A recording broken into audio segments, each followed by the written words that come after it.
हाँ, अभी चर्चा कर रहे थे कि भरत कह रहे हैं कि हम जीवन भर वन में ही रहना पसंद करेंगे। भगवान राम सीता के साथ, लक्ष्मण के साथ वन से अयोध्या को वापस चले जाए।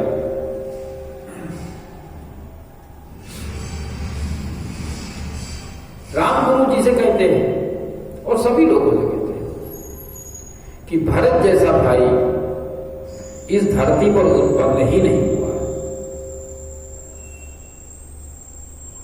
भरत जैसा भाई इस धरती पर नहीं उत्पन्न हुआ।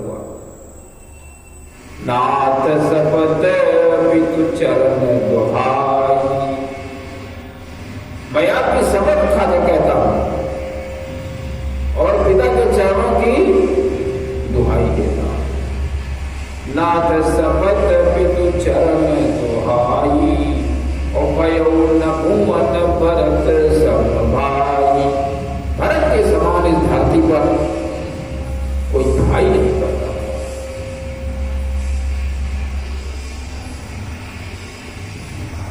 जो इतना बड़ा कष्ट के लिए उठाने के लिए तैयार है, ऐसा भाई धरती पर कोई पैदा नहीं हुआ।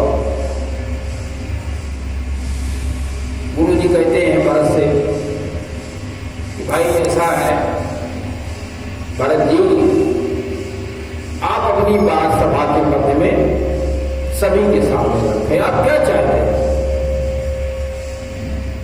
जो चाहते हैं, राम जी बैठे हुए हैं, सारे विप्र बैठे हुए हैं, मंत्री बैठे हुए हैं, सेना बैठी हुई है, माताएं बैठी हुई है, राम लक्ष्मण और सीता जी बैठी हुई है। आप अपनी बात को रखते हैं राम के सामने, या आप क्या चाहते हैं? भरत खड़े हो, शरीर पुलकित हो गया, प्रेम से भर गया, रोमांचित होने लगा और नैनों से जल बहने लगा, नैनों से आंसू बहने। क्या कहते हैं? पुलक शरीर सभा है ठाड़े, और नीरज नयन नेह जल पाए। प्रेम के आंसू उमड़। और क्या कहते हैं? बड़ी ही निचले स्तर की, आखिरी स्तर की बात कह देते हैं। क्या कहते हैं? कि इसकी मेरी माता नीच है और मैं कहां से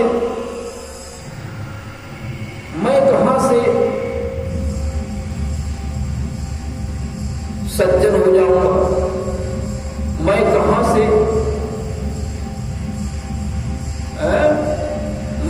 से सदाचारी हो जाऊंगा।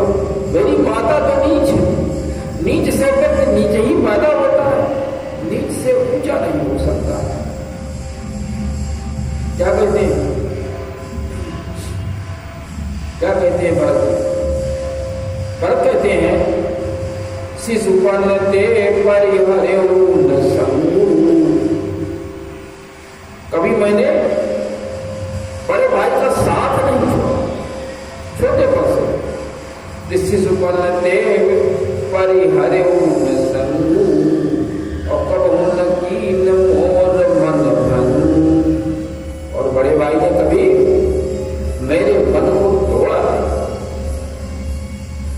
हमेशा जो मैं चाहता था वही श्री राम जी करते थे।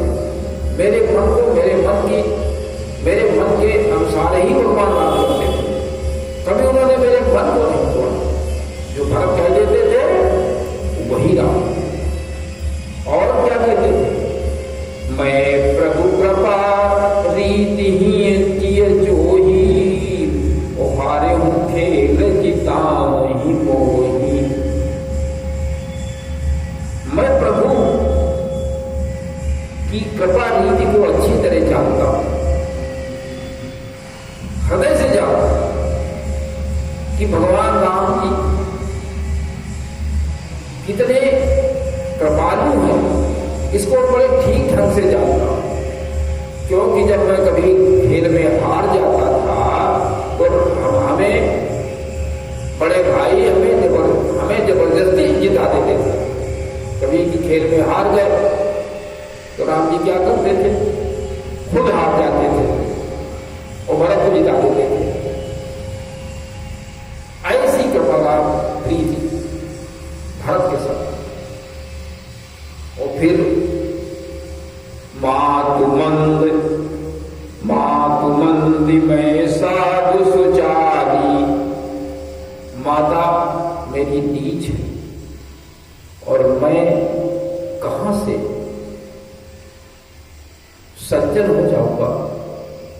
अब मैं कहां से सदाचारी हो जाऊंगा? नीच के तो नीच ही पैदा होगा। मैं बहुत नीच हूं, मेरी मां नीच है तो मैं भी बहुत नीच हूं।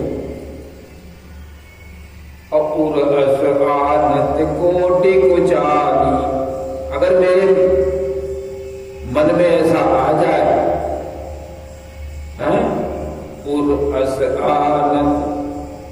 यदि मैं अपने मन में ऐसा ले आऊं, मेरे मन में आ जाए, तो करोड़ों कुचाल मेरे अंदर है, करोड़ों दुराचार मेरे अंदर है। अगर ऐसा मैं सोच लूं मैं सज्जन हूं, मैं सज्जन नहीं, मैं बहुत बड़ा दुर्जन हूं, मैं दुष्ट हूं, मैं नीच हूं। अगर मैं सोचूं कि मैं सज्जन हूं तो ये करोड़ों कुचाल के बराबर हो जाएगा। हरईन कोदौ बाली सुसाली, कोदों की बाली में, क्या कभी कोदों की बाली में सुंदर धान भर सकता है? कहने का कोदों की बाली क्या धान की बाली में बदल सकती है क्या? कोदो कोदो है, धान नहीं हो सकता, सुंदर धान नहीं हो सकता। और क्या कभी काली घोंगी, क्या कभी काली घोंगी मुक्ता मणि को जन्म दे सकती है? काली घोंगी क्या मणि को जन्म दे सकती है? क्या कहते हैं? फरईन को तुम बाली सुसाली, ओ मुक्ता प्रसव की संभुक काली, क्या काली होंगी मुक्ता को प्रसव कर सकती है, मुक्ता को जन्म दे सकती है, मणि को जन्म दे सकती है। कहने का अर्थ ये है कि मैं बहुत दुष्ट हूं, बहुत नालायक हूं, बहुत नीच हूं। हमारे बराबर कोई नहीं नीच हो सकता है, जिसके कारण सीता और राम को श्रेष्ठ पुरुष औदारी चेतना, इनको जंगल में आना पड़ा। हमसे दुष्ट, हमसे नीच कौन हो सकता है? इस प्रकार से भरत अपने विचार व्यक्त करते हैं। राम जी बहुत दुखी हो गए। पहले उन्होंने कह दिया था भरत जैसा भाई इस धरती पर पैदा नहीं हुआ, भरत जैसा भाई इस धरती पर नहीं पैदा हुआ है। और फिर कहते हैं कि मिट्टी है। राम क्या कहते हैं भरत से? सभी लोग कहते हैं कि मिट्टी है पाप प्रपंच सब, और अखिल अमंगल भार, लोक सुजसु पर लोक सुखी, सुखु सुमिरत नाम तुम्हार। क्या कहते हैं? राम जी कहते हैं कि जो आपके गुणों का ध्यान कर लेगा, नाम का अर्थ यहां गुणों से लिया जाएगा, केवल भरत कह देने से नहीं हो जाएगा। आपके गुणों का अगर वो कोई ध्यान करेगा, उसका जो सुमिरन करेगा, उसको जो जीवन में उतार लेगा, तो क्या होगा? मिटी है ही पाप प्रपंच सब, सारे पाप और अज्ञान ये सब मिट जाएंगे, उसके समाप्त। अखिल अमंगल भार, समस्त उसके जो अमंगल हैं, जो अमंगलों का समूह है, वो भी सब समाप्त हो जाएगा। पाप नष्ट हो जाएंगे और अज्ञान दूर हो जाएगा, और सारे अमंगल का जो समस्त मंगलों का समूह है वो भी समाप्त हो जाएगा। और लोक सुजस पर लोक सु, इस लोक में उसको सुयस सुंदर यश प्राप्त होगा, जो आपके गुणों का सुमिरन करेगा, जो आपके गुणों का वो याद करेगा, जो आपके गुणों को जीवन में उतारेगा, उसके लिए ऐसा होगा। लोक सुजस पर लोक सुख, और दूसरे लोक में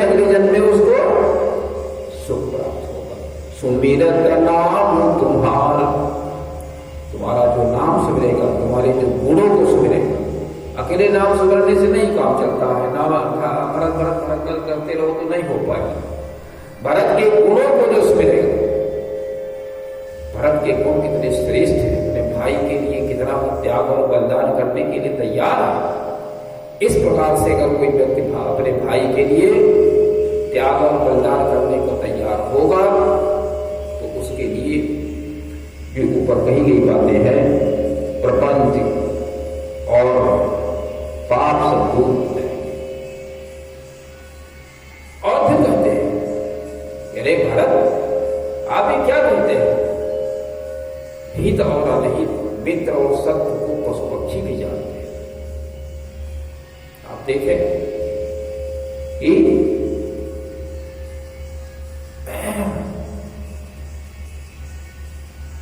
जब कोई ऋषि मुनि आ जाता है तो पशु पक्षी उसके नजदीक आ जाते हैं, और जब कोई बहेलिया आ जाता है, उसका प्राणघातक आ जाता है, तो सारे पशु पक्षी भाग जाते हैं, उसे दूर भागते हैं।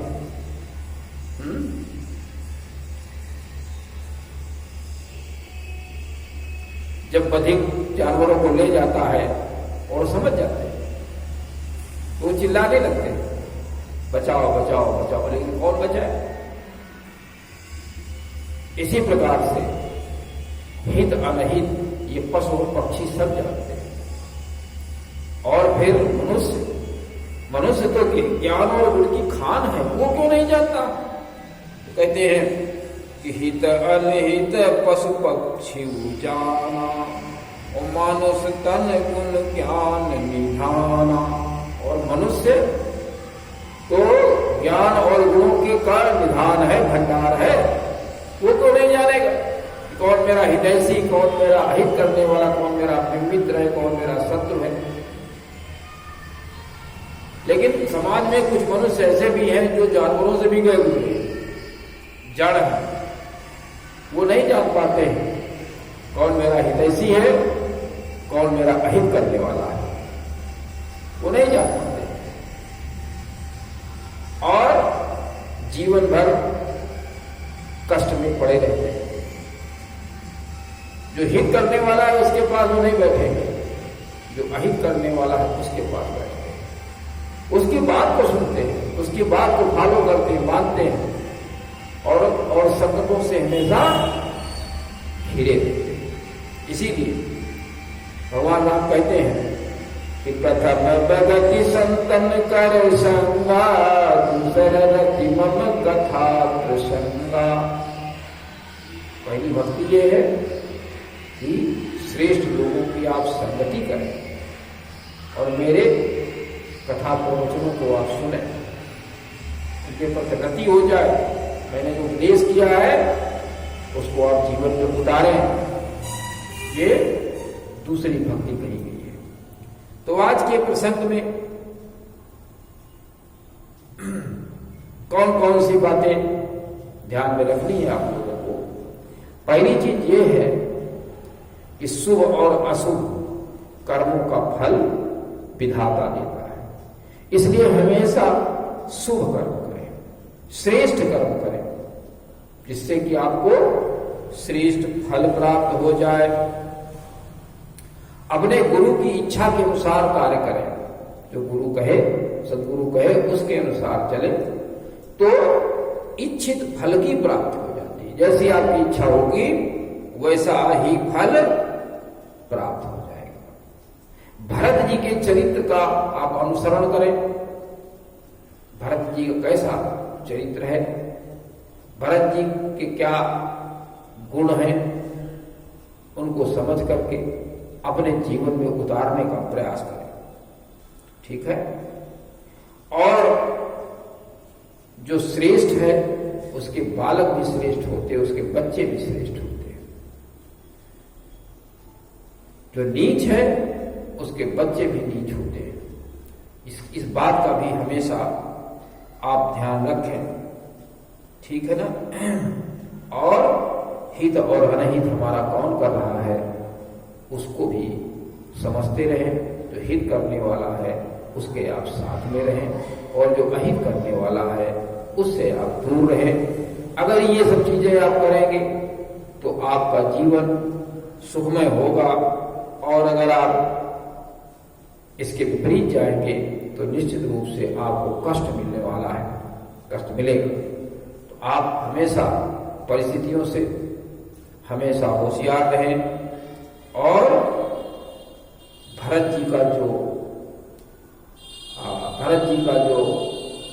चरित्र है, भरत जी के जो गुण हैं उसको अपने जीवन में उतारे तो आपको सुख भी मिलेगा, यश भी फैलेगा और आपके पाप और अज्ञान और अमंगल जो कुछ भी आपके साथ में है वो सब दूर हो जाएगा।